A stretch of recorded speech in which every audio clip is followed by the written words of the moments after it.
అండి. దేవుని హుండీలో వేయాలనుకుని పర్సు నుండి తీసిన 50 రూపాయల నోటు పెద్దదిగా తోస్తుంది. అదే నోటు సూపర్ మార్కెట్లో చిన్నదిగా కనిపిస్తుంది. గుళ్ళో గడిపే అరగంట ఎంతో ఆలస్యంగా గడుస్తున్నట్టుగా తోస్తుంది. టీవీ చూసే అరగంట వేగంగా గడిచినట్లు అనిపిస్తుంది. భగవద్గీతలో 10 పేజీలు చదవడానికి ఎంతో విసుగనిపిస్తుంది. టీవీ సీరియల్లోని 300 ఎపిసోడ్ అయినా ఎంతో ఆసక్తిగా అనిపిస్తుంది. దినపత్రికలో వచ్చేవి మనం నమ్ముతాం, కానీ పురాణాల్లో చెప్పేవి నమ్మబుద్ధి కాదు. క్రికెట్ ఆటని టీవీలో తెల్లవార్లు మేలుకొని చూస్తాం. ఉదయం కాసేపు భక్తి ఛానల్ చూడాలంటే నిద్రొస్తుంది. రికార్డింగ్ డ్యాన్స్ అంటే ముందు సీట్లో ఉంటాం. హరికథ అంటే ఆ ఛాయలకు కూడా పోము. తిరుపతి లేదా అయ్యప్ప కొండకు వెళ్లే బీదలకు ఇవ్వడానికి మన దగ్గర చిల్లరుండదు. మన పిల్లలకు 5 స్టార్ చాక్లెట్లకు చిల్లరుంటుంది. ఇంకా చెప్తాను వినండి. మరణం అందరికీ ఉంది, కానీ మరణించాలని ఎవ్వరూ అనుకోరు. ఈ రోజుల్లో అయితే పరిస్థితి ఇంకా విషమంగా ఉంది.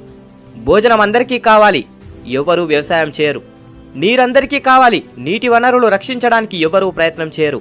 పాలు అందరికీ కావాలి, కానీ ఆవును పాలించాలని ఎవ్వరూ అనుకోరు. నీడ అందరికీ కావాలి, చెట్లను నాటాలని వాటిని రక్షించాలని ఎవ్వరూ అనుకోరు. భార్య అందరికీ కావాలి, కానీ ఆడపిల్లలు పుట్టాలని వారిని రక్షించాలని ఎవ్వరూ అనుకోరు. ఎందుకు ఇదంతా? పుట్టేటప్పుడు ఏదో సాధించాలని పిడికిలు బిగించి మరీ ప్రాణం పోసుకుంటాం. పోయేటప్పుడు సాధించింది ఏమీ కూడా తీసుకుపోలేదని అరచేతిని ఆకాశానికి చూపించి ప్రాణాలు వదిలేస్తాం. జీవితంలో ఏది శాశ్వతం కాదు. ఎంత పెద్ద బంగ్లాలో ఉన్నా, ఎంత పెద్ద కారులో తిరిగినా, ఎన్ని పరుపులు ఎక్కినా ఇదే చివరి మెత్తటి పరుపు. బ్రతికున్న నాళ్ళు అందరినీ కలుపుకొని బ్రతుకు, అందరితో కలిసి నడువు, అందరినీ మెప్పిస్తూ బ్రతుకు.